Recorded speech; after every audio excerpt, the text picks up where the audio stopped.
unique and wonderful thing you've got going here.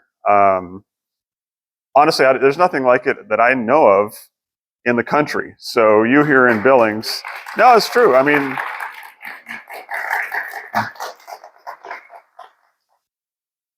Dick has got like the events, the quality of events are absolutely unique and world class. Let me see. Is this going to work? It was working. There we go. Okay. Excuse me while I get set up a little bit. So last night, if you were here, we talked a little bit about. My coffee is not finished.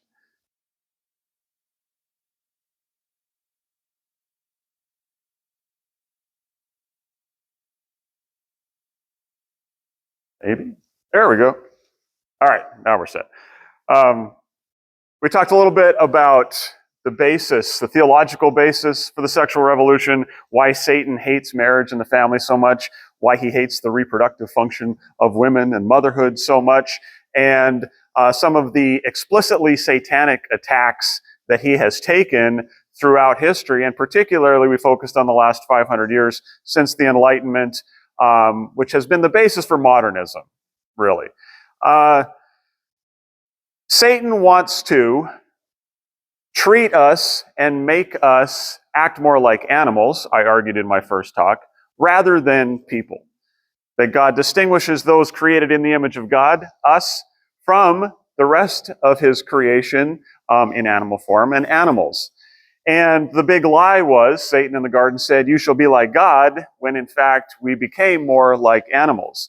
And it has to do with freedom, right? We no longer have the freedom that we were created with as people in the image of God, to make all the best decisions. Now we are a little bit more influenced by our animal desires. And this was the big lie. And so we talked about some of the more explicitly satanic spiritualist attacks last night. And if you missed it, Dick has those online very quickly, if not already. But that's not the only way he sells that lie. Because we're not all, in the modern era, we're not all spiritualists. Some people did take that tact, right? After the chaos, the epistemic crisis of the Reformation and the Enlightenment, we had people trying to grasp for, how do I know what I know, right? And the Bible was just not sufficient for some, right? It led to, well, the Bible's not sufficient, so I'm going to use my head, or I'm going to use my heart. We talked more about the heart aspect last night, the romantics, right? Well, this morning we're going to talk more about the rationalist side. The people who said, no, I'm not only am I not just going to use my head, but nothing else. No spiritual aspect to life. The materialists. So the Satanists, on one sense, were more honest, I would say, about what was going on. They accepted the same lie, but they're more honest. But this side looks more at the materialist side. A couple things I noticed as I study. So I teach history. I love history, study a lot of it. And the follow the science thing that we have had for the past few years. And I don't, as a Gen Xer myself, and I know we've got some Gen X, it seems like the older we are, the more we generally trust the science, and the younger we get, the more skeptical we are. And as a Gen Xer, I'm generally pretty skeptical of everything. So when you tell me to trust the science, I generally don't. Unfortunately, many do, and we have a long tradition of it, okay? The two strains of the revolution, the rebellion against God, they wanted the same thing. They wanted freedom to control reality. The satanic, more spiritualist side said, I will do it through magic, and I will control reality through hexes and spells and more spiritual side. The materialist side said, I will control nature through science, and I will use technology, and I will look at all of reality as materialistic, but my goal is the same. I want to control it. I want it to do so it can serve me. Because the goal, of course, is freedom, right? We talked about the modernistic understanding of freedom last night is libertarian freedom, which is the ability to not be controlled by anything. Anything that constricts me and I didn't choose, I need to be able to overcome. I need to be able to revolt against it, to be my own person, to be free.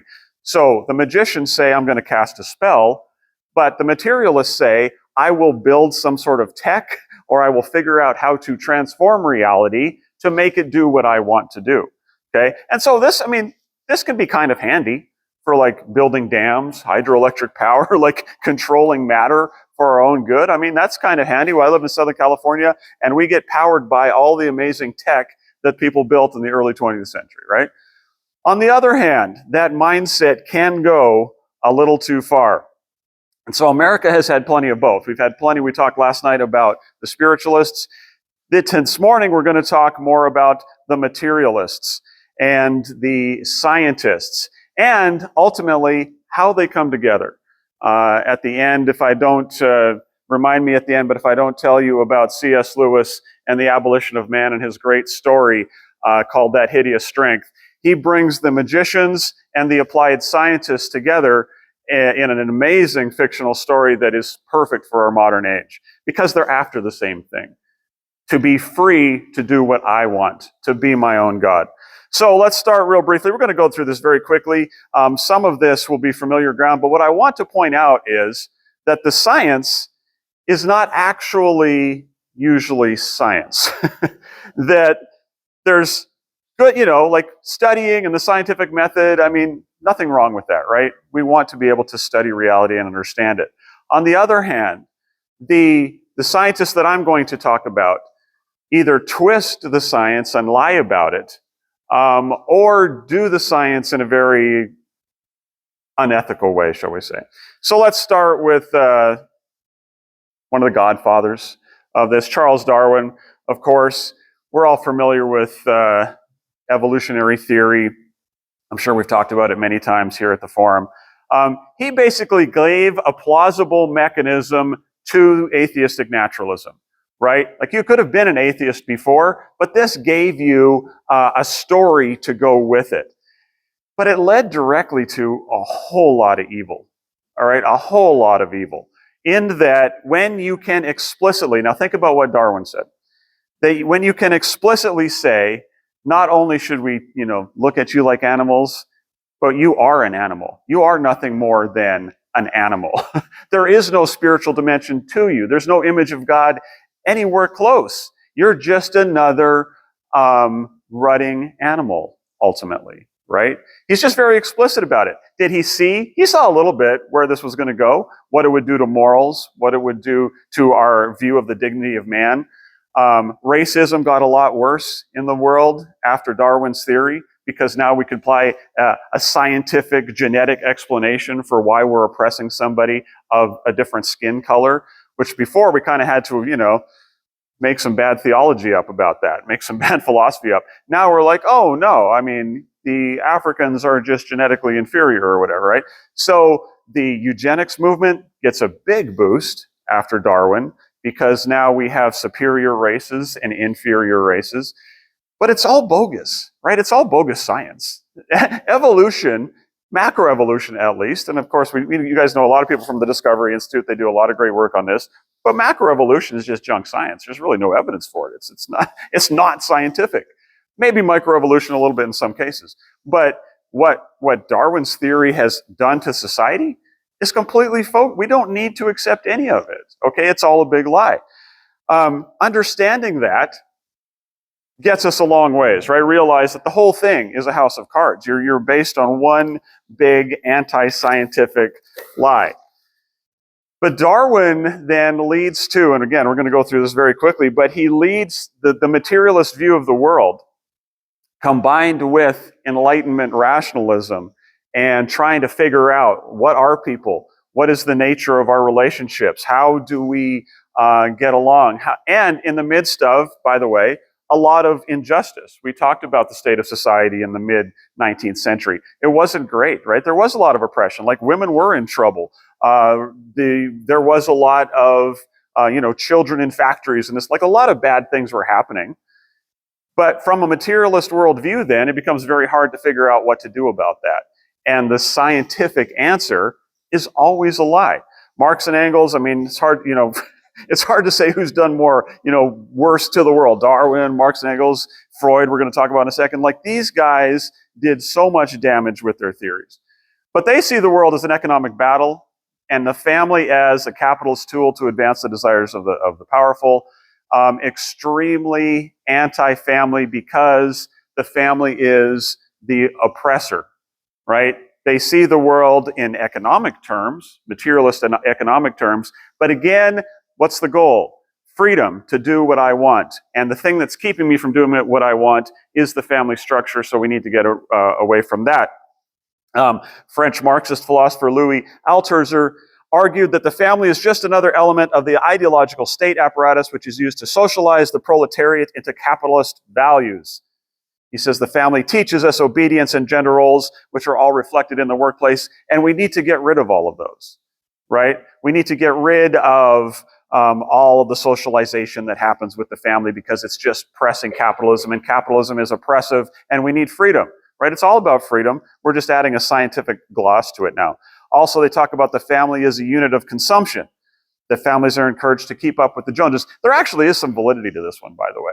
The feminist movement took off quite a bit. Talk about Betty Friedan in a second. After the Second World War in America, where all of those companies that had been funding the war machine and making a lot of stuff, they moved that into things like washing machines, and they've got to continue to sell.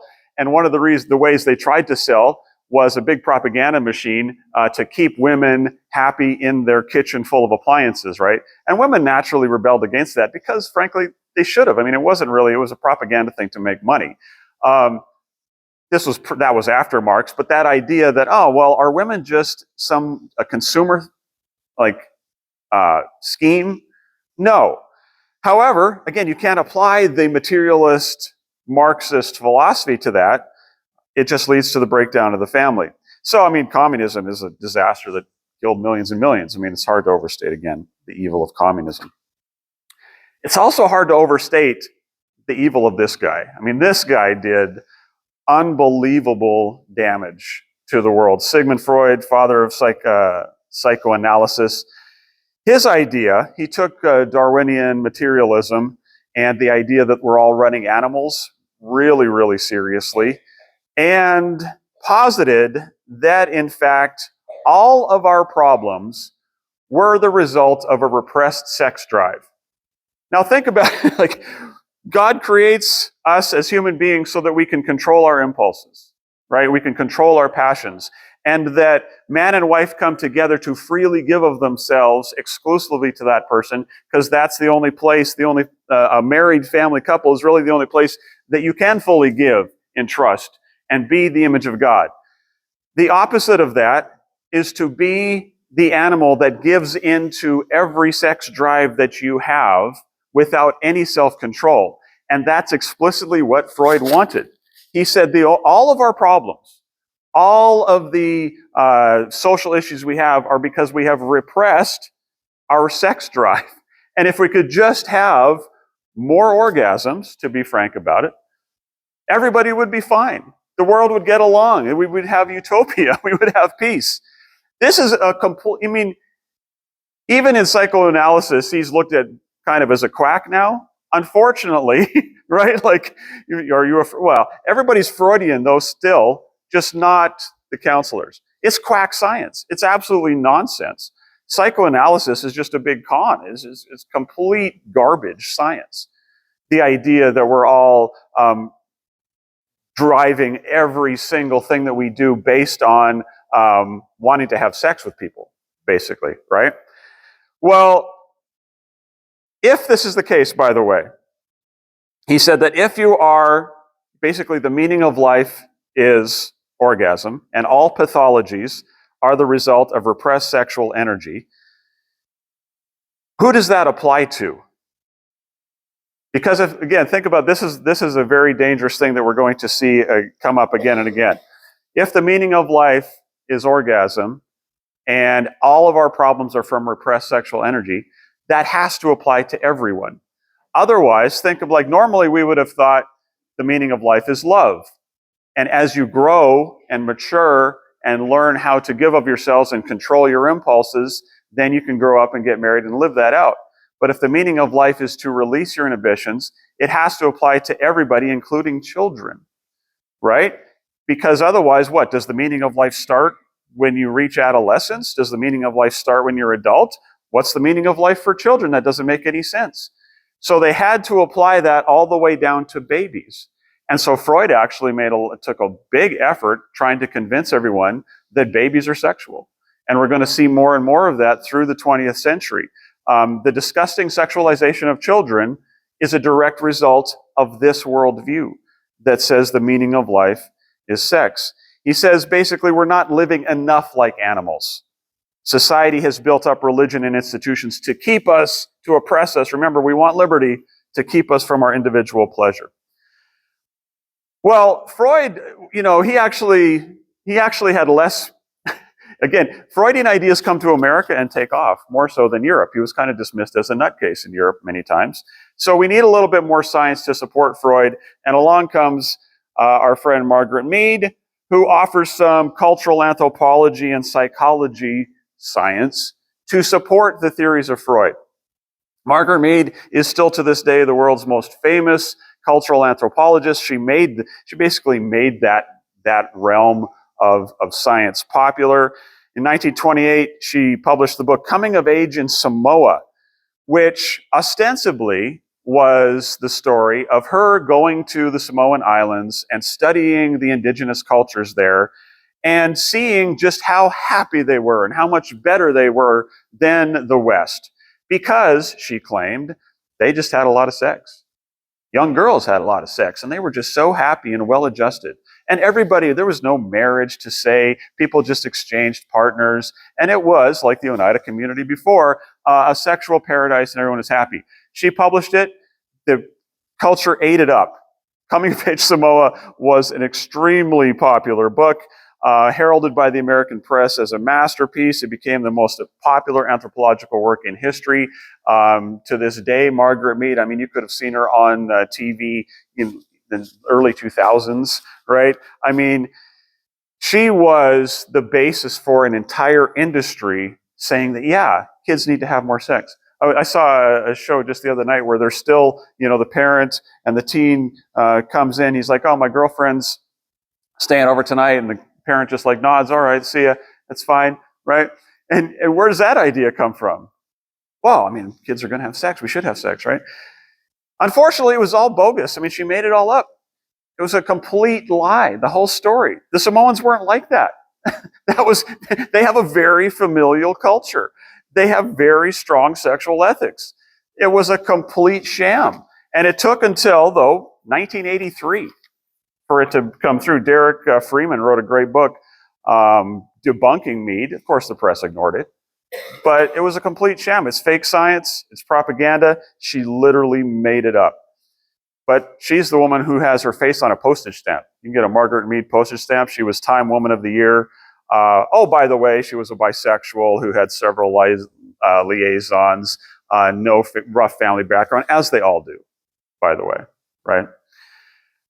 Then we go to, and if you've read Truman's book, he brings up Reich quite a bit, which is great. Wilhelm Reich, again, hardcore Freudian. When he was 10, his father discovered his mother having an affair and beat her over a long period of time until she repeatedly tried to kill herself and was eventually successful. That was Freud's background. They all come out of bad family backgrounds. But he was a hardcore disciple of Freud. And he also believed that orgasms could save the world.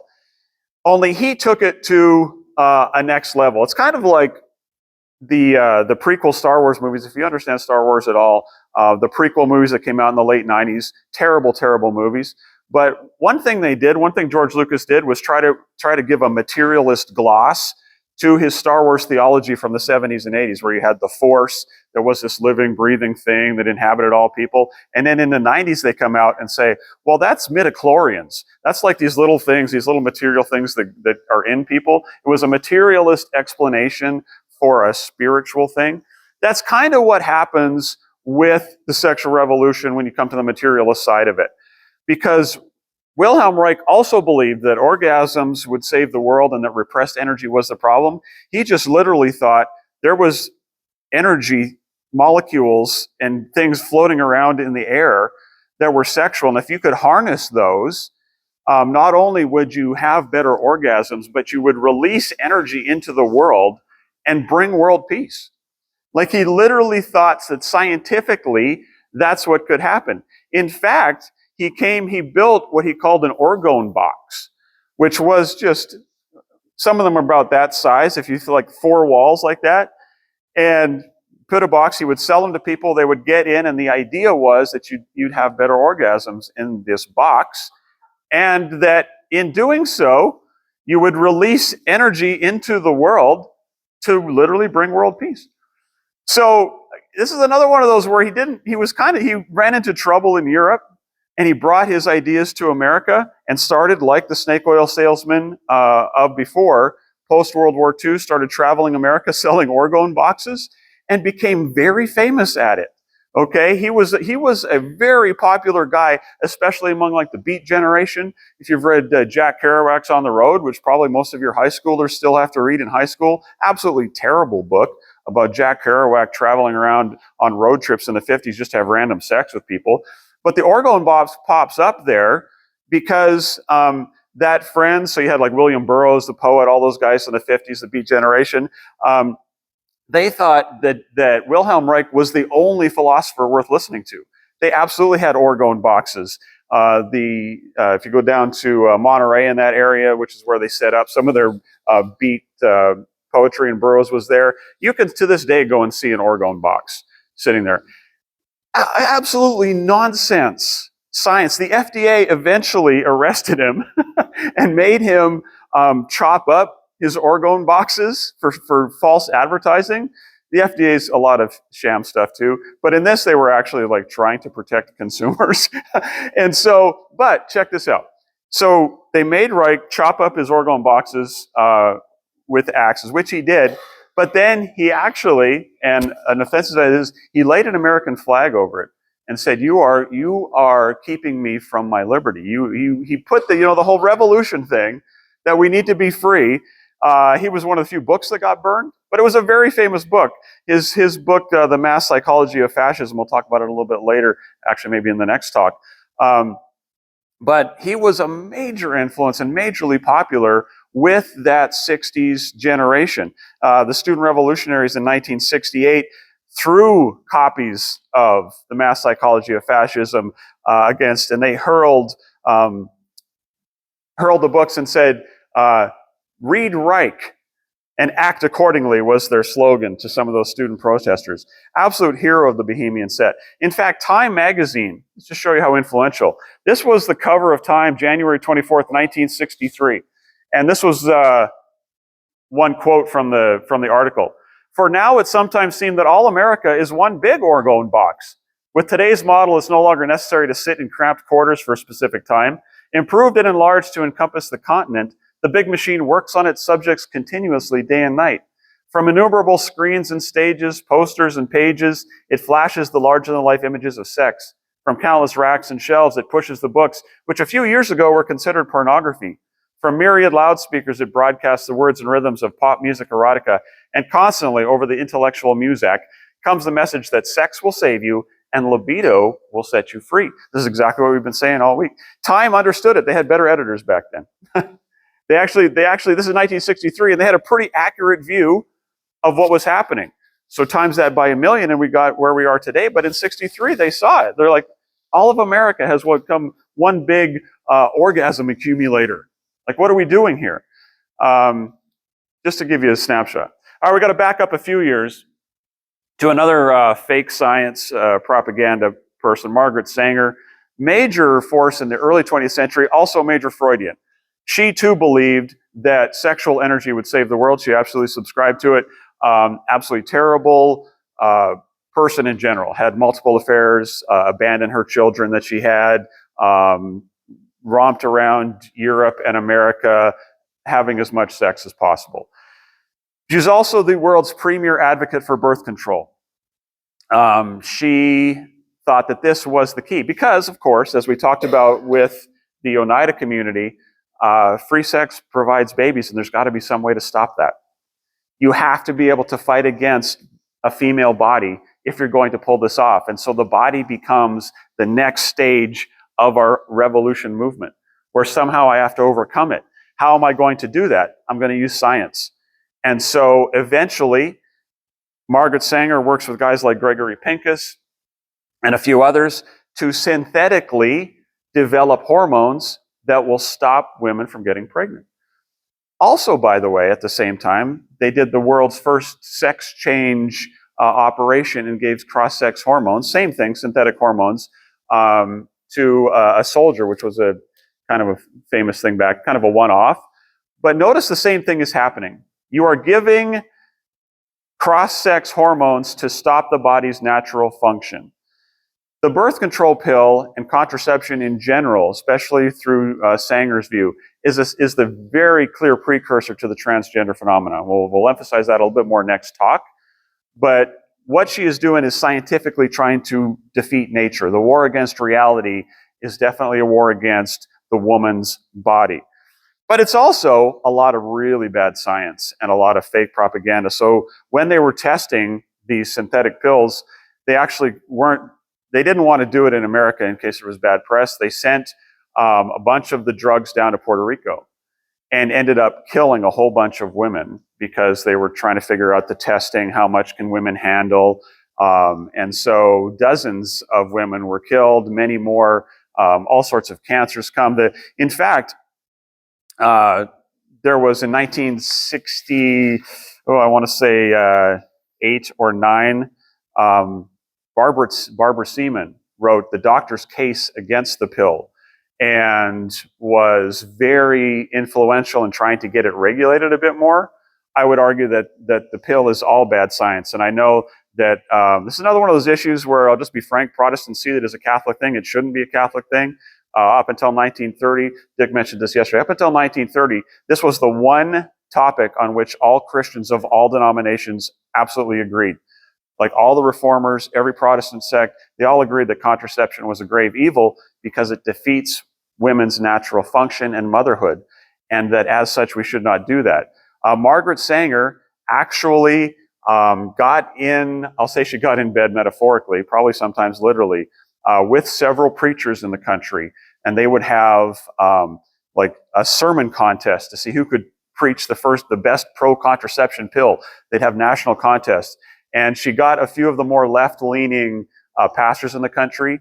And finally, the Anglicans in Britain, the Lambeth Conference in 1930 was the first Christian denomination in the whole world to formally approve birth control, and then only in specific cases, but of course the floodgates opened. The birth control pill and Margaret Sanger unleashed evil on the world. You think, why, if we had all of this in the 19th century, I talked about last night, why did it not really explode until the 60s? Like, why do we usually think about the 60s as the sexual revolution? Because the pill came on board in 1960, okay? The pill gave contraception. I mean, the Oneida community, they had a bunch of like methods for not creating babies, but they're not very effective. The science, here's a bad use of science. The science and the technology enabled then contraception to be widely accepted countrywide, nationwide. Millions and millions of women got on it almost instantly. And that's when the sexual revolution really takes off, because now we have scientific support, the tech, to make it possible. Notice that was her first newsletter back in the early, like 20s, the pro-contraception movement. Notice its title, The Woman Rebel, No Gods, No Masters. She's just very explicit about it, right? This is the same theory that we've had the whole time. No gods, no masters for me. We want to be free. I want to be a rebel. I'm a revolutionary. Same theme. Here's another very evil dude, Alfred Kinsey, sexual pervert. He brought the scientific support for the sexual revolution in a couple of books, Sexual Behavior in the Human Male and Sexual Behavior in the Human Female. Also, I mean, you can't sort of grasp, I think, how popular these books were, how many hundreds of thousands of copies they were sold, how much press they are getting. The basic gist of both of these books is that America at the time, so this would have been 30s, 40s, 50s, wasn't as Puritan as everybody thought. He claimed to do a sociological survey of America and come away with surprising stats. Stats like like a third of young men practice homosexual behavior, sometimes with animals, and that most women are adulterous and have affairs. He came up with stats like, and this one's constantly, 10% of people are gay. I grew up with that stat in school. That was like it was just told like, oh yeah, of course, 10% of the people are gay. Well, what he didn't tell us is that all of that was junk science. Basically, he did do a bit of surveys and he did do some extremely evil experiments, sometimes on babies. But most of his sociological study, he went to prisons and he interviewed prostitutes. If you look at sociologically, who provided the data for these studies, it was pedophiles and sex perverts and prostitutes. This wasn't some sort of snapshot of modern, like contemporary America. It was a very specific group to skew the data. And again, it wasn't until decades later, and even today, I mean, you can go to the University of Indiana today to the Kinsey Institute. The guy has shown to, you won't be able to see they have all of his papers, but they won't let you see them all if you go to the University of Indiana, because some of his papers do show experiments that he hired to have done and I'm sorry, I hope there's no young children in the room, but he would do experiments on babies to see if you could bring babies to orgasm. He's taking Freud to the next level. And so he would very scientifically write it down to see. Again, trying to find scientific support, but it's just all lies and propaganda and abusing people to get it done. In fact, he himself, I would say, was a violent sexual abuser, had all sorts of diseases, but his reputation, I mean, today, Liam Neeson played Kinsey in a movie, a puff piece movie, I think it was about 2015. I mean, not that long ago, okay? This guy, all of your sex ed in school, by the way, is pushed out generally through the Kinsey Institute. I mean, they're the ones that started sex ed in public education. And the material is provided now a lot of the material is provided by Planned Parenthood, which was Sanger's. That's where Sanger went, right? She started her birth control practice, went to Planned Parenthood. But again, fake junk science that should not be believed. I want to do a couple just more explicitly propaganda people, not so much science, but propaganda. Hugh Hefner, founder of Playboy, another big Kinseyan, loved Kinsey, right? This is great. But he took that data and sold the subjugation and exploitation of women as a sophisticated lifestyle choice, right? The era of James Bond and cool and rich and I'm so happy. And yeah, women love to be treated like what? Bunnies. Bunnies. Why bunnies? Because can you think of a rutting animal that has more sex than bunnies? Right? It's just so disgusting. But that's I mean, they're just very clear about it. Yeah, we treat you like animals. Yeah, I have a whole herd of bunnies surrounding me, providing me sexual favors, whatever. It's just so exploitive and so objectifying. Yet, Hefner was able to sell it as the cool, sophisticated choice for young men. What? I mean, on a propaganda level, it's pretty amazing. I have a podcast, by the way, that you can find. It's called American Lies. I don't have that many episodes, but I do an episode about propaganda. And Edward Bernays, this is not even in my talk, but Edward Bernays, who was the nephew of Freud, by the way, they're all connected. Edward Bernays came out of World War II and mastered public relations and propaganda. And it's an amazing story. I encourage you to go listen to it. But Hefner and these guys mastered that, like selling objectively evil stuff that is hurting people as good. And so Playboy became a huge success. Another quick one on another Kinsey disciple and a pedophilia advocate, John Money. He did one of the most disgusting experiments and founded one of the most fraudulent institutions in the history of America, the John Hopkins Gender Identity Clinic, where he claimed to do sex changes. Well, if you were here to listen to Walt not that long ago, I'm sure he mentioned this. There is no such thing as a sex change operation. You can mutilate people's bodies, but nobody changes anybody's sex. But he claimed to do that. And Johns Hopkins, which is the most prestigious thing you can find in America scientifically, we're just following the science here, aren't we? No, he's doing experiments. He did an experiment on a guy named James Reimer. The kid was twins. There was the Reimer boys, and the one accidentally, during circumcision, had his genitals mutilated, and so John Money convinced the parents to let him do an experiment. Why don't we raise him as a girl and see if sex is socially constructed and not biological, right? They're trying to do a scientific thing to start scientifically transgendering people, if that's possible. Absolute disaster. James Reimer ends up committing suicide after a lifetime of pain and heartache.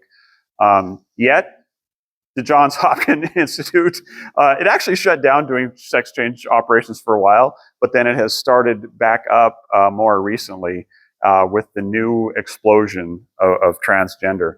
But again, fake science, false studies. Back up a few years to the mother of the second wave feminist movement. Again, but I don't buy the first, second wave stuff. I think it's all the same.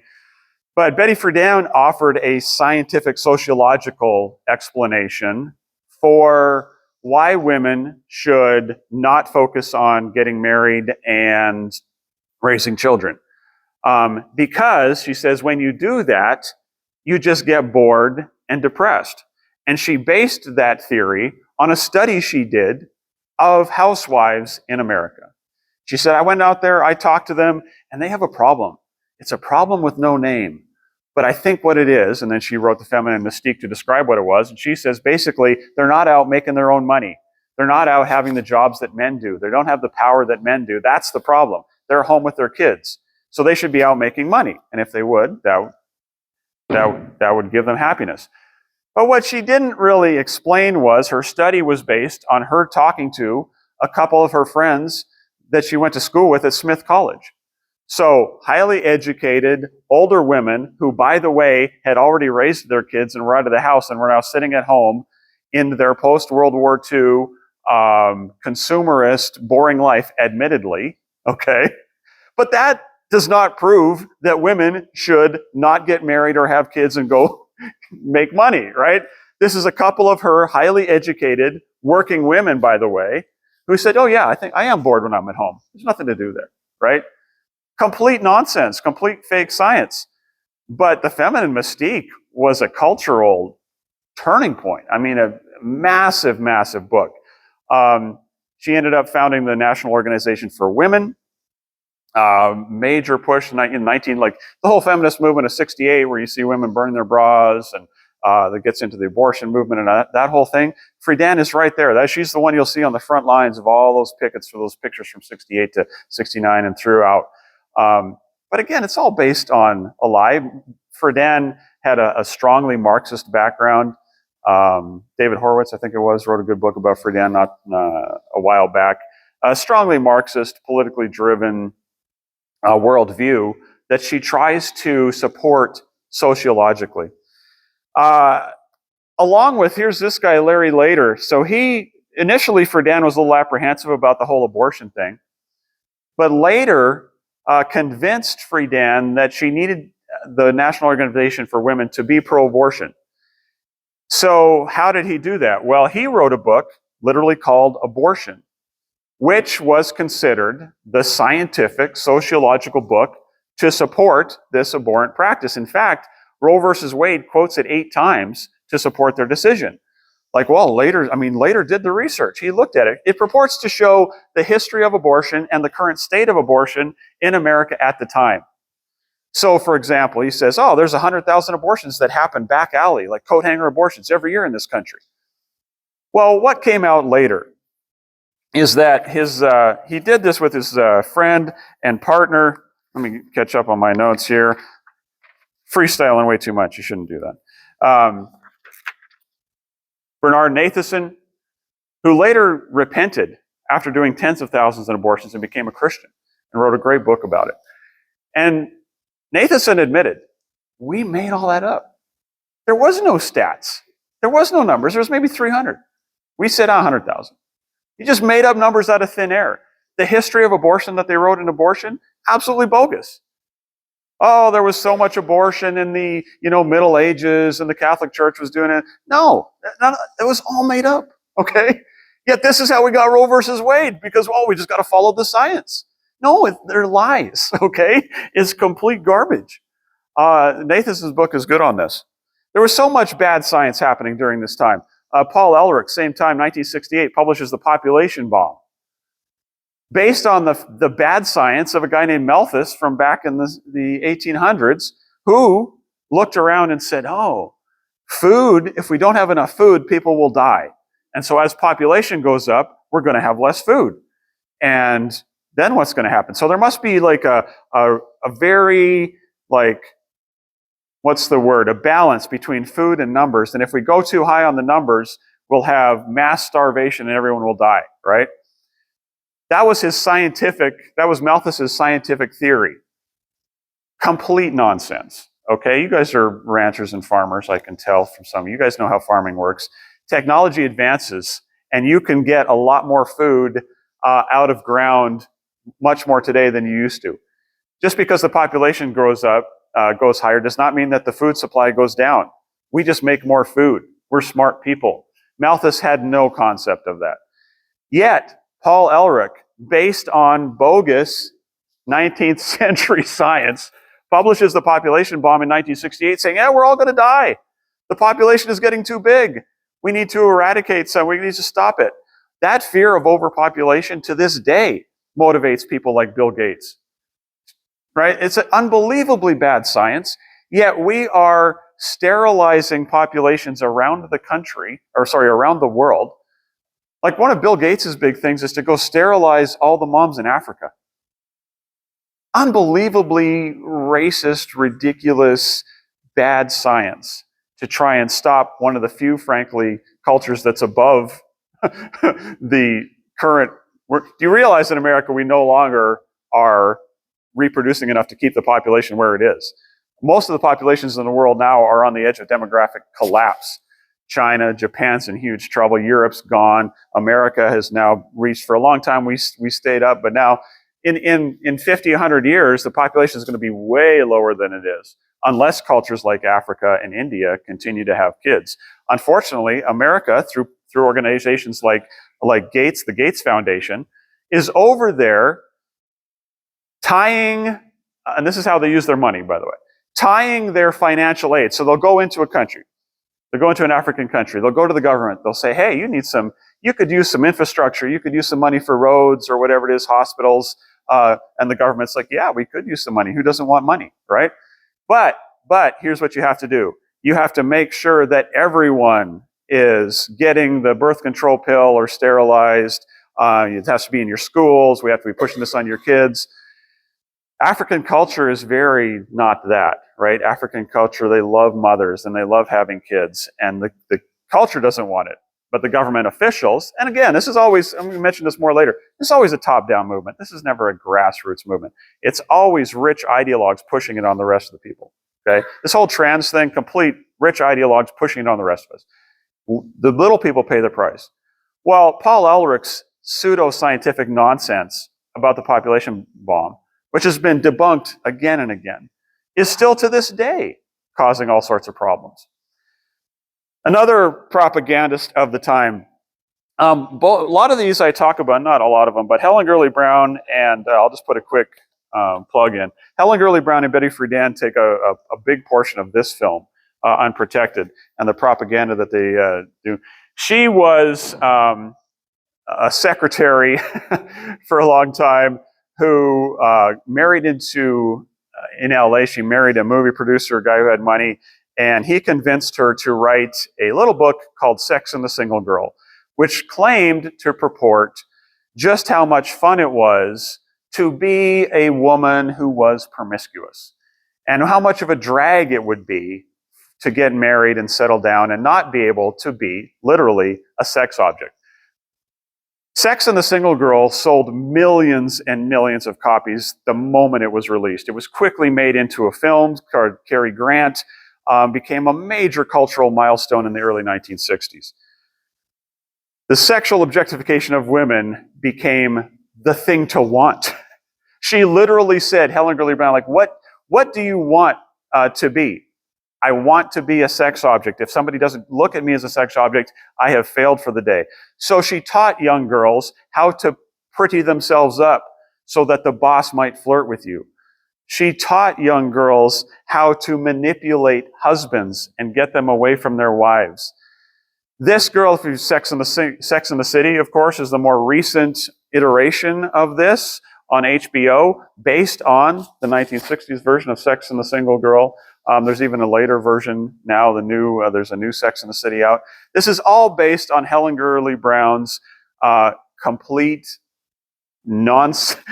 complete fabrication. She actually, as far as we can tell, I mean, if you ask her, well, what's the best thing in life? She says there's three best things in life. There's sex, and I guess there's sex. Like that was it. But actually, she stayed married to the same guy. Doesn't even see. She was just shilling for money. Later, Cosmopolitan magazine, which was a literary journal in the 50s, 40s, 50s, early 60s, she became editor of Cosmopolitan because it was either hire Helen Gurley Brown or end the magazine. So they hired Gurley Brown. She said, let me do what I want to do with the magazine. And she made it into basically a sex mag for young women. It's explicitly what it was. It became the most popular magazine in the world. Sold millions of copies every week.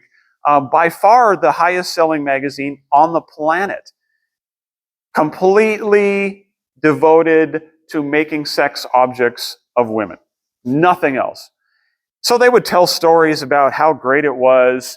They had a story about how great it was to be a high-class call girl in New York City. One of the more famous ones, it was written by Tina Brown, who became the page 6 writer in the New York Times back in the 70s and 80s and 90s, even up into the 2000s, very famous. One time they asked Tina Brown, well, what about that high-class call girl? And you know what Tina Brown says? I just made that up. Didn't know any high-class call girls. What am I? I'm not going out talking to prostitutes. Are you kidding? I made up the complete story. I interview a woman who worked for Cosmopolitan in this film, and she said, yeah, Helen Gurley Brown had rules. She explicitly explained to all of her writers how to make up the best stories that would have the highest impact, sell magazines. It did not have anything to do with facts. So we need to reach people in Omaha. Okay, so yeah, let's not place all of our stories in New York City, but they have to be glamorous. So how about the young farm girl gets a trip to Paris, and there she meets a man on the Champs-Elysees, and they have a romantic evening, and he takes her back to his hotel room, and they make mad, passionate love, and in the morning she's in love and infatuated, and everything's great. Yeah, okay, that sounds great. Did that person exist? Absolutely not. They just made every single story up, okay? Complete sham. There was no Cosmo Girl.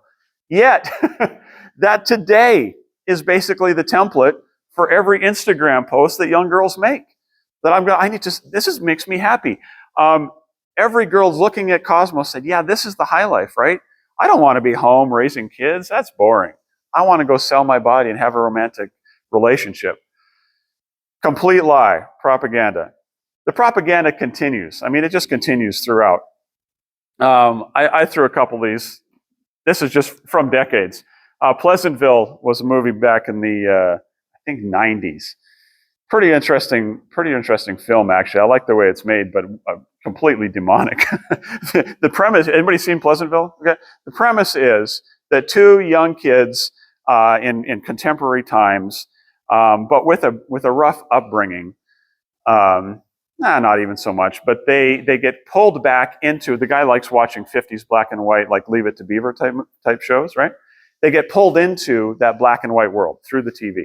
And they find themselves in the black and white world. And what they realize when they get back to the pro-family 1950s, which, I mean, as I hope I've kind of shown, wasn't exactly all that pro-family.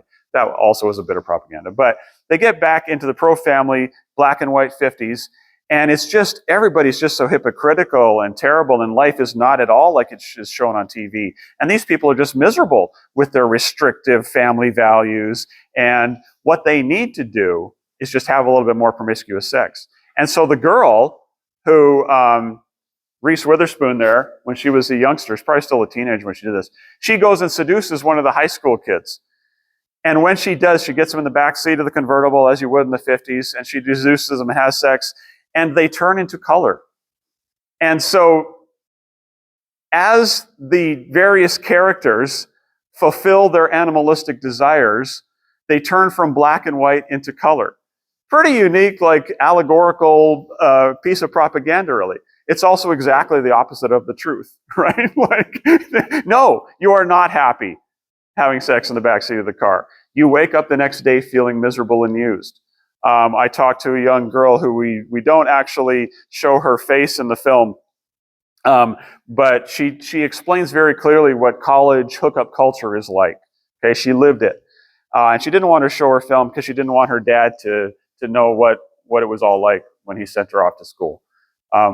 But I asked her in the film, I asked her explicitly, so what happens on the morning after? Like a girl's dorm the morning after, there's been a bunch of hookups the night before, like, is everybody happy? They're all like, it's a fun thing. Like they're all, ooh, wasn't that fun? She's like, absolutely not. Everybody, if they're not, first of all, they're all hungover because they had to get completely wasted in order to go through with that. But when they wake up, they say, oh, that was horrible. They feel terrible. They try to joke about it to make themselves feel better, but everybody's miserable. It's just the bottom line. It's all a lie. And then we move into the more, this we'll talk about next talk more, but the pro-gay propaganda then comes on board. So we probably don't have as strong of a gay movement if in the 90s we don't have shows like Will and Grace. And what does Will and Grace show? Oh, just how happy all the homosexuals are, right? They're just so thrilled with life. They're just so normal like the rest of us, yet not even like the rest of us, they're better. They actually have a happier life. That's why we have the term gay, isn't it, right? All lies. The homosexual lifestyle is painful and unhealthy and misery-making. Modern Family, another example. It's non-stop propaganda and lies. The scientific, the pro-science, pro-rationalist side uses these kind of tools. How can we respond to that? How do we respond to the fake science and propaganda? Obviously, you can't believe everything you see and hear. I mean, you got to be skeptical like us Gen Xers, okay? You just have to accept that the world's lying to you most of the time. It just is. I'm sorry, it just is. People are lying to you most of the time. If it's coming from the media, especially, it's probably false. This is why at the beginning of COVID, and I respect various views, I get it, but I believe it was people like our Gen X generation at the beginning of COVID. Like I was one day in, I'm like, absolutely not, this thing is garbage, and I'm not going for it. And I don't want to say I don't want to be prideful about it, but my generation, we've been skeptical about this stuff for a long time. And so you'll see the younger generation hasn't been educated in propaganda and nonsense. And the older generation, I'm sorry to say, was a little bit more trusting of the government. They didn't see all the long-term effects. Like we were a pro-science group, right? But no, you just got to say, like, this, you're selling me nonsense, so you can't believe it. Don't be afraid to do the research. Don't be afraid to also, by the way, proclaim the truth. Like, we're not afraid of the science as believers. The actual science, the actual evidence. Yeah, let's look into what the homosexual lifestyle is actually like. Yeah, let's look into the effects of abortion and the birth control pill. Let's look at the science of all these things. Let's look at the sham science of orgone accumulators and all of this stuff. Let's look at what psychologists actually say. Let's look at the counseling industry and see if it's actually doing any sort of good. Like, let's look at the evidence and actually come to conclusions. Most of what you see now has actually moved toward the more spiritualist side. I talked to a mother the other day whose kid was in medical school. She's like, I know he told me this. I still can't believe it, except that it was my kid, so I got to believe it. They're in medical school looking at a cadaver, and they couldn't come to a conclusion about what sex the cadaver was in medical school. What? This is superstitious nonsense, right? I mean, this is pagan spiritualism. This is not hard science. And as it comes together, what you see is science now absolutely moving towards a more spiritualist, superstitious viewpoint, because the science actually doesn't back them up. And then let me end with this one, just to put in almost a shameless plug here as well. Tell true stories in a compelling way.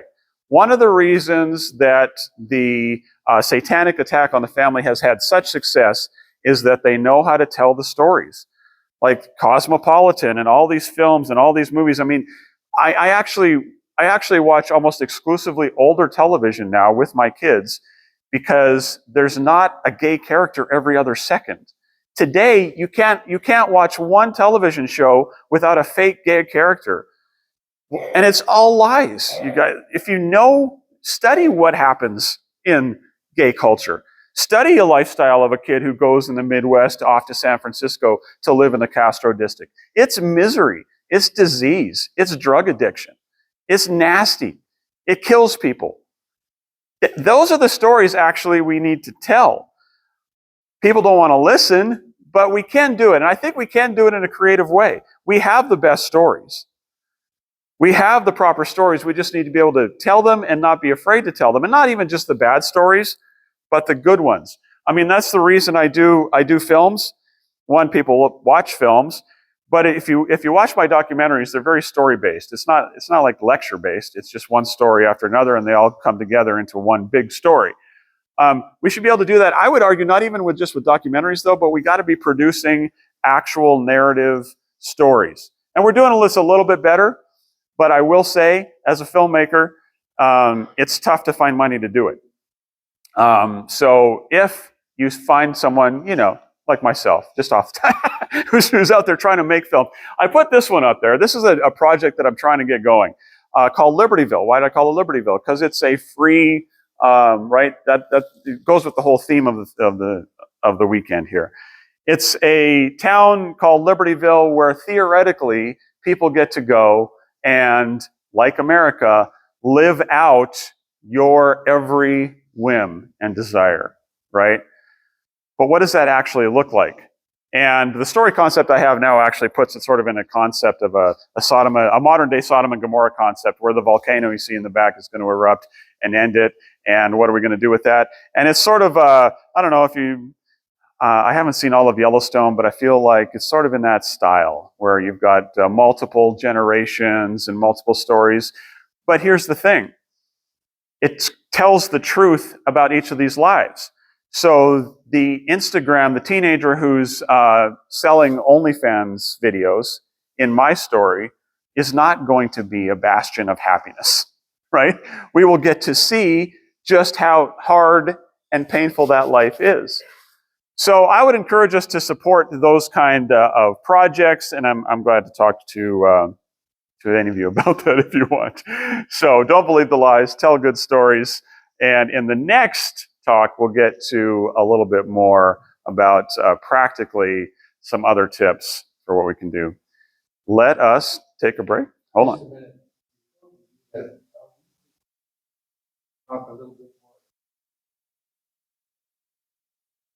Oh, yeah, okay, sure. Yeah, so I've been talking about unprotected just because it matched our talk today. This goes through Helen Gurley Brown, Betty Friedan, and Margaret Sanger, and that whole movement, the feminist movement, and specifically it's tied to the birth control pill and the pornography that resulted, and all of that in a narrative form. It tells the story of a couple of college girls and who found love. It also, if you enjoyed the first talk last night about the nature of love and God's plan for the family, that story also gets told in here. So I highly recommend this one. I may have a few more copies out in the back, and there's some that don't have this cover. They have the Ignatius Press cover, but it's exactly the same film, and it has Spanish subtitles. That's the only difference. We sold it a little bit differently to various people. Disconnected is the story of the transgender explosion. This is what we'll talk about more this next talk coming up. But this tells the story again of young girls who are trapped in the nonsense and the pseudoscientific. Yeah. This is an excellent film as well to show this problem. I would agree. I took my high schoolers to the opening of this, and they all love it. Show it to show it to your parents, your kids, everybody. This How to Talk to a Skeptic is a mix of I would say it's a mix of theology and apologetics tips. So a lot of practical tips for talking with your skeptical, as in non-believing friends, family, coworkers, but also a whole section in the middle, which kind of is my favorite section, about some of the theological issues that we need to deal with. And then at the end, there's a section in here on sex at the end that's very similar to the talk from last night as well. So pick up that book as well. What can I get you? The book, yeah. We have a couple of these hot off the press.